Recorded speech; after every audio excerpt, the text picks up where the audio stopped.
മലയാളികൾ ഒരിക്കലും മറക്കാത്ത പേരാണ് കൊച്ചിൻ ഹനീഫയുടേത്. മരിച്ചിട്ട് വർഷങ്ങളായെങ്കിലും മലയാളിക്ക് കൊച്ചിൻ ഹനീഫ ഇന്നും തങ്ങളുടെ ജീവിതത്തിന്റെ ഭാഗമാണ്.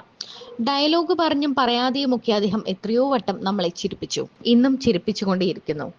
സിനിമയിൽ നിറഞ്ഞു നിൽക്കുമ്പോഴായിരുന്നു കൊച്ചിൻ ഹനീഫയുടെ മരണം. ആ ആഘാതം മലയാള സിനിമ ഒരിക്കലും മറക്കില്ല. നോൺ ആൽക്കഹോളിക് ലിവർ സിറോസിസ് ആയിരുന്നു അദ്ദേഹത്തിന്. 2 കുഞ്ഞുമക്കളെയും ഫാസിലെയും യാത്രയാക്കി അദ്ദേഹം പോയിട്ട് വർഷങ്ങൾ 14 പിന്നിട്ട് കഴിഞ്ഞു. കൊച്ചിൻ ഹനീഫയുടെ മക്കൾ ഇന്ന് വളർന്നു വലുതായി. ഉമ്മയുടെ ഇടതും വലതുമായി ഇപ്പോൾ അവരുണ്ട്. തീരെ വയ്യാത്ത ദിവസങ്ങളിലും ഹനീഫിക്ക ഒരു കാര്യം ആവശ്യപ്പെടുമായിരുന്നു: മക്കളെ രണ്ടുപേരെയും 2 വശത്തായി കിടത്താൻ. ആ സമയത്ത് മുഖത്ത് സന്തോഷം വരും. ഹനീഫിക്ക മദ്യപിക്കാറില്ല, അലസ ജീവിതവുമല്ല. ലിവർ സിറോസിസ് തിരിച്ചറിയെങ്കിലും അത് മറച്ചുവെക്കാനാണ് ഇക്ക ശ്രമിച്ചത്. രോഗമുണ്ടെന്നറിഞ്ഞാൽ അഭിനയിക്കാൻ ആരും വിളിച്ചില്ലെങ്കിലോ എന്ന് ആ പാവം ചിന്തിച്ചു എന്നാണ് ഫാസില പറയുന്നത്. സിനിമാക്കാരനായിരുന്നുവെങ്കിലും വലിയ സമ്പാദ്യമൊന്നും ഉണ്ടായിരുന്നില്ല. മക്കൾക്ക് വേണ്ടി ഒന്നും ചെയ്തില്ലെന്ന കുറ്റബോധത്താൽ ഒരു സിനിമയും വിടാതെ അഭിനയിക്കുകയായിരുന്നു ഹനീഫ എന്നാണ് ഫാസില പറയുന്നത്. ആരോഗ്യം പോലും നോക്കാതെ സമയം ഇനി അധികമില്ലെന്ന് മനസ്സിലാക്കിയതുപോലെ ഓട്ടപ്പാച്ചിലായിരുന്നു അത്. മരിക്കുന്നതിന് 4 ദിവസം മുൻപ് മാത്രമാണ് രോഗത്തിന്റെ ഗുരുതരാവസ്ഥ താൻ തിരിച്ചറിഞ്ഞതെന്നും ഫാസില പറയുന്നു. ഹനീഫയ്ക്കയുടെ രോഗത്തിന്റെ സങ്കടവും ദേഷ്യവും കടിച്ചമർത്തി എന്നോട് സംസാരിച്ചത് മമ്മൂക്കയാണ്. എന്തിനവൻ ഇത് മറച്ചുവെച്ചു? ഒന്ന് പറയാമായിരുന്നില്ലേ? എവിടെ കൊണ്ടുപോയാലും നമ്മൾ രക്ഷപ്പെടുത്തുമായിരുന്നില്ലേ എന്നാണ് മമ്മൂക്ക പറഞ്ഞത്. കുഞ്ചൻ ചേട്ടന്റെ മകളുടെ കല്യാണത്തിന് കണ്ടപ്പോൾ വലിയ മക്കളായല്ലോ രണ്ടുപേരും, നല്ലോണം പഠിക്കണം കേട്ടോ എന്ന് പറഞ്ഞ് അനുഗ്രഹിച്ചു എന്നും ഫാസില പറയുന്നുണ്ട്. കൊച്ചിൻ ഹനീഫ തീരെ വയ്യാതെ ആശുപത്രിയിലായ സമയത്ത് വിവരമറിഞ്ഞ് തമിഴ്നാട്ടിൽ നിന്ന് സൂര്യയുടെയും കാർത്തിയുടെയും അച്ഛൻ ശിവകുമാറും കാണാൻ വന്നിരുന്നു. തമിഴിൽ അദ്ദേഹത്തെ നായകനാക്കി പാസപ്പര വൈകൾ എന്നൊരു ചിത്രം ഹനീഫിക്ക സംവിധാനം ചെയ്തിരുന്നു. 3 മാസങ്ങൾക്ക് മുൻപ് എന്ന മലയാള ചിത്രത്തിന്റെ റീമേക്ക് ആയിരുന്നു അത്. ചിത്രത്തിന്റെ സംഭാഷണം തമിഴിൽ ഒരുക്കിയത് തമിഴ്നാട് മുൻ മുഖ്യമന്ത്രി കരുണാനിധിയായിരുന്നു. ചിത്രം തിയേറ്ററുകളിൽ 180 ദിവസം വിജയകരമായി പ്രദർശിപ്പിച്ചു. സന്തോഷ സമ്മാനമായി ചെന്നൈയിൽ വീട് വയ്ക്കുവാൻ എവിടെയാണ് സ്ഥലം വേണ്ടതെന്ന് കലൈനർ ചോദിച്ചു. പക്ഷേ ശമ്പളം മാത്രം മതിയെന്നായിരുന്നു ഹനീഫിക്കയുടെ വിനയപൂർവ്വമുള്ള മറുപടി. തമിഴിൽ 7 സിനിമകൾ സംവിധാനം ചെയ്തിട്ടുണ്ട്. ആശുപത്രിയിൽ ഹനീഫിക്കയെ കാണാൻ വന്ന ശിവകുമാർ കണ്ട് പിരിയാൻ നേരം പണമടങ്ങിയ കവർ തന്റെ നേരെ നീട്ടി. ഹനീഫിക്കയുടെ മനസ്സറിയാവുന്നത് കൊണ്ട് താൻ വാങ്ങിയില്ല.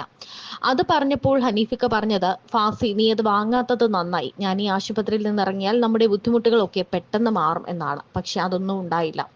ദുബായിലുള്ള സഹോദരൻ ഫിറോസ് ആണ് എന്നും ധൈര്യം തന്ന് ഒപ്പം നിന്നത്. അതുപോലെ ഫിറോസിനെ പോലെ തന്നെ കൂടപ്പിറപ്പായി കൂടെ നിൽക്കുന്നയാളാണ്, സഹോദരനായി നിൽക്കുന്ന ആളാണ് ദിലീപ് എന്നും കൊച്ചിൻ ഹനീഫയുടെ ഭാര്യ പറയുന്നു. എല്ലാ പ്രതിസന്ധിയിലും ഒപ്പമുണ്ടായിരുന്നു അദ്ദേഹം. സഫിയുടെയും മർവയുടെയും പിറന്നാളിന് കൃത്യമായി കാവ്യ മാധവന്റെ സമ്മാനമായി ഒരു കേക്ക് വീട്ടിലെത്തും. അങ്ങനെ ഒരുപാട് മനുഷ്യരുടെ സ്നേഹത്തണൽ തങ്ങൾക്ക് കിട്ടിയിട്ടുണ്ടെന്നും ഇവർ പറയുന്നു.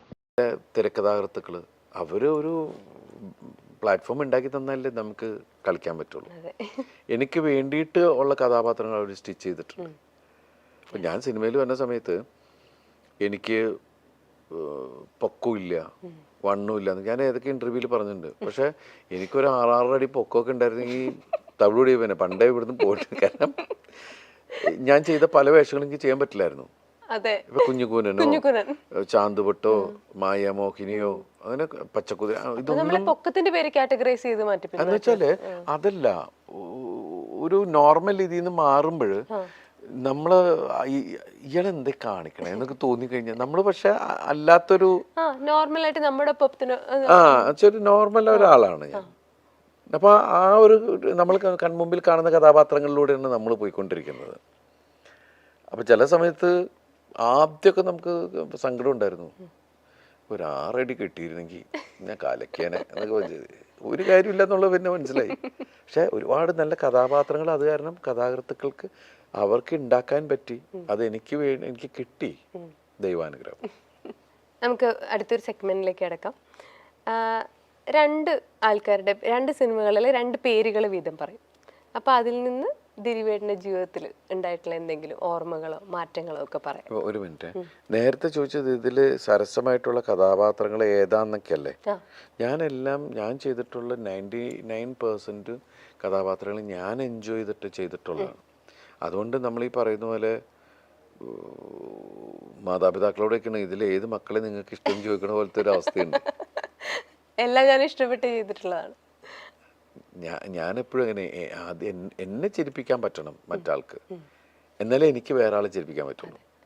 അങ്ങനെയാണ് നമ്മൾ സ്ക്രിപ്റ്റ് വായിക്കുമ്പോൾ നമുക്കൊരു ജഡ്ജ്മെന്റ്. ഇപ്പം ആദ്യമായിട്ട് ആ കഥ വായിക്കുമ്പോൾ ദിലീപായിട്ട് അല്ലെങ്കിൽ ആ ഒരു ക്യാരക്ടറായിട്ട് നമുക്കത് ഒരു വേറെ ആളുടെ വ്യൂ പോയിന്റിൽ നിന്ന് കണ്ട് നമുക്ക് ചിരിക്കാൻ പറ്റുമെങ്കിൽ മാത്രമല്ലേ അത് അതാ ഞാൻ പ്രേക്ഷകരിലേക്ക് പറഞ്ഞത്. വർക്കാവുള്ളൂ. ഞാൻ എൻ്റെ റൈറ്റർ അല്ലെങ്കിൽ എൻ്റെ ഡയറക്ടർ അതിനെക്കുറിച്ച് സംസാരിക്കുമ്പോൾ ഞാൻ കഥ കേട്ടിരിക്കുമ്പോൾ തമാശയാണെങ്കിൽ തമാശ ആവണം, ഞാൻ ചിരിക്കണം.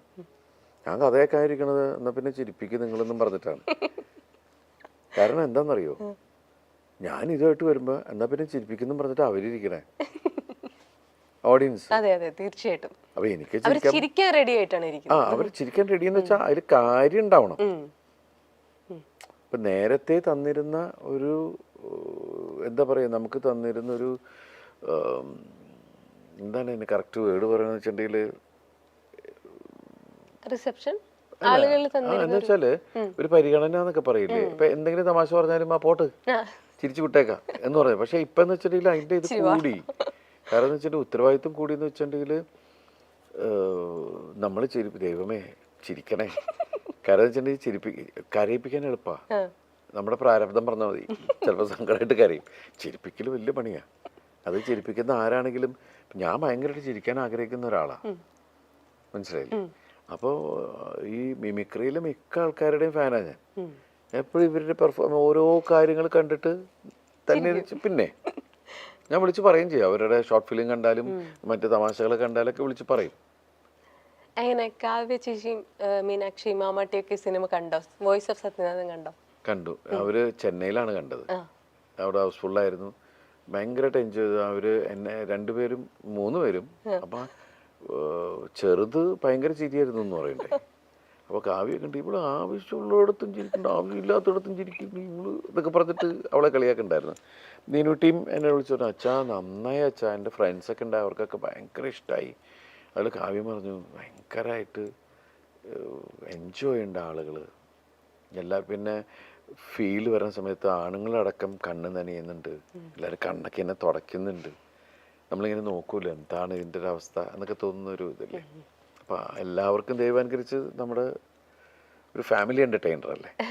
മാമാട്ടി എങ്ങനെ പഴയ പടങ്ങൾ ആ ക്ലിപ്സ് ഒക്കെ കണ്ടിപ്പോഴും ആ കോമഡികൾ എൻജോയ് ചെയ്യുന്നുണ്ടോ? മാമാട്ടി ശരിക്കും പറഞ്ഞാൽ ഈ അടുത്ത കാലത്താണ് നമ്മുടെ സിനിമകൾ കാണാൻ തുടങ്ങുന്നത്. അങ്ങനെയാണ് ഓരോ ഇവള് എൻജോയ് ചെയ്യുന്നത് കണ്ടപ്പോഴാണ് നമ്മൾ ഓരോ സിനിമകൾ കാണിക്കുന്നത്. അപ്പൊ മായമോഹിനി കണ്ടപ്പോ അച്ഛൻ എന്തൊക്കെ കാണിക്കണേ എന്നൊക്കെ ചോദിച്ചു. അങ്ങനെയൊക്കെ ഉള്ള സാധനങ്ങളൊക്കെ ആയി. ആൾക്കിപ്പോ ഈ ഒക്ടോബർ ആകുമ്പോൾ 5 വയസ്സാവും. അതെ അതെ.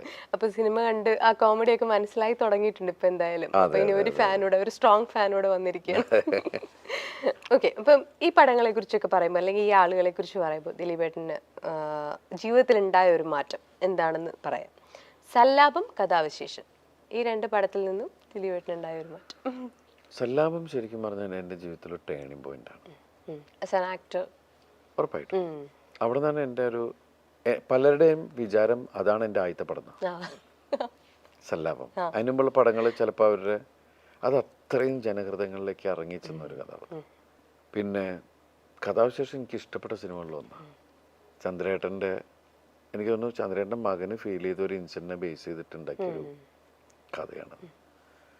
ഞാൻ ഇപ്പോഴും എന്തൊരു മൂഡാണ് ആ പടം. ഇയാളുടെ ഒരു ട്രാവലിങ്, പല ഭാഷയിലുള്ള ആളുകളും, വേറൊരു അയാൾ ഒളിപ്പിച്ചിരിക്കുന്ന ഒരു മിസ്റ്ററിയും. അത് ചില സമയത്ത് സൂയിസൈഡ് എന്ന് പറയുന്നത് രക്ഷപ്പെടലാണ്. ചിലത് താങ്ങാൻ പറ്റാണ്ടാവുമ്പോൾ പോവുക എന്ന് പറയുന്നത്. പക്ഷെ അതൊരു അതിനോട് അതല്ല ശരിക്കും വേണ്ടതെന്നുള്ളതാണല്ലോ. നമ്മൾ ഫൈറ്റാണല്ലോ ലൈഫ് എന്ന് പറയുന്നത്. ഒരു ജന്മമുള്ളൂ, അത് നമ്മൾ ജീവിച്ച് തീർക്കാം. പക്ഷെ ചിലർക്കത് പ്രഷർ, ഈ പറയുന്ന ഞാനിങ്ങനെ സംസാരിച്ചിട്ടും എനിക്ക് തോന്നിയിട്ടുണ്ട് 2020 എന്ന സമയത്താണ് പ്രഷർ താങ്ങാൻ പറ്റാതെ. എന്നിട്ട് ഞാൻ ഇവിടുന്ന് വേറെ രാജ്യത്തേക്ക് പോയി. കാരണം ഇവിടെ നിന്ന് കഴിഞ്ഞാൽ ചിലപ്പോൾ അല്ല അത്ര കുഴപ്പമായി പോയി മെൻ്റലി. എന്നുവെച്ചാൽ ഒന്നും നടക്കുന്നില്ല, ഒന്നും നീങ്ങുന്നില്ല എന്ന് തോന്നുമ്പോൾ ഉള്ള ഒരു നമുക്ക് ഇത് എല്ലാവർക്കും ഉണ്ടാവുന്നതാണ്. പക്ഷെ ഇപ്പം തോന്നും അങ്ങനെയല്ല, അതൊരു പരിഹാരമല്ല. കാരണം നമ്മളെ ഡിപ്പെൻഡ് ചെയ്തിരിക്കുന്ന ഒരുപാട് ആൾക്കാരെ ഇരുട്ടിലാക്കിയിട്ടാണ് നമ്മൾ രക്ഷപ്പെട്ടു. അത് ശരിയല്ല എന്ന് തോന്നുന്ന ഒരുപാട് കാര്യങ്ങളുണ്ട്. കഥാവിശേഷം പോലത്തെ ഒരു സീരിയസ് പടത്തെ കുറിച്ച് പറഞ്ഞപ്പോൾ ചോദിക്കട്ടെ, നമ്മൾ ചിരിപ്പിക്കുന്ന സിനിമകളാണ് ദിലീപേട്ടൻ്റെതായിട്ട് നമ്മൾ കൂടുതൽ കാണുന്നെങ്കിലും ഒരു ക്രൈം ത്രില്ലറിൻ്റെ ഒക്കെ പോലത്തെ ഭാഗങ്ങളിൽ നിന്നും ദിലീപേട്ടൻ അങ്ങനത്തെ കഥകൾ എപ്പോഴെങ്കിലും കേൾക്കുന്നുണ്ടോ? അങ്ങനത്തെ കഥകളിൽ ഇനി ദിലീപേട്ടനെ കാണാൻ പറ്റുമോ? ഉണ്ട്. ഞാനിപ്പോൾ 1-2 സിനിമകൾ അങ്ങനത്തെ കമ്മിറ്റ് ചെയ്തിട്ടുണ്ട്. മീൻസ് ഒരു ആക്ടറെ സംബന്ധിച്ചിട്ട് എല്ലാ ജോണറും അങ്ങനെ പോവുക എന്ന് പറയുന്ന ഇതില്ലേ, നമ്മൾ ഏതൊരു സംവിധായകൻ്റെ അടുത്ത് ചെല്ലുമ്പോൾ ആ സംവിധായകൻ്റെ മുമ്പിൽ ഒരു വെള്ള പേപ്പറായിട്ട് പോവുക. അയാൾ അദ്ദേഹത്തിൻ്റെ രീതിക്ക് അദ്ദേഹം വരച്ച് അതിനെ സ്കെച്ച് ചെയ്യുക എന്ന് പറയും. അപ്പോൾ അതാണ് നമ്മുടെ മനസ്സിലാഗ്രഹം. എനിക്കറിയാം ജനങ്ങൾ എന്നിൽ നിന്ന് കൂടുതൽ എൻ്റർടൈൻമെൻറ്റ് സിനിമകളാണ് ആഗ്രഹിക്കുന്നത്. എനിക്കും ചെയ്യാൻ അതൊക്കെ തന്നെയാണ് ഇഷ്ടം. പക്ഷെ എന്നാലും എല്ലാ തരവും നമ്മൾ ചെയ്യണം. അതെ. ഈ 2 വ്യക്തികളെ കുറിച്ച് പറയുമ്പോൾ അവർ ജീവിതത്തിൽ കൊണ്ടുവന്നിട്ടുള്ള വലിയ മാറ്റങ്ങൾ. കമൽ, ലാൽ ജോസ്. കമൽ സാറ് എൻ്റെ ക്യാമറയുടെ മുമ്പിലാണ് ഞാൻ ആദ്യം തന്നെ മീൻസ് സ്ക്രീനിൽ എന്നെ കാണുന്നത്. പിന്നെ എൻ്റെ ഗുരുനാഥനാണ്. കാരണം വെച്ചാൽ ഞാൻ അദ്ദേഹത്തിൻ്റെ കൂടെയാണ് വർഷങ്ങളോളം ഉണ്ടായിരുന്നത്. എനിക്ക് 8-9 ഫിലിം ഞാൻ ഇപ്പോഴും കിടന്ന് ഞാൻ കമൽ സാറിൽ ആ ഒരു ഇതിൽ കണ്ട ക്വാളിറ്റി എന്ന് വെച്ചാൽ, ബോസ് ചിലപ്പോൾ താഴെയുള്ള ഒരാളെ വെച്ച് പടം ചെയ്യണം നിർബന്ധമില്ല, അസിസ്റ്റന്റിനെ വെച്ചിട്ട്.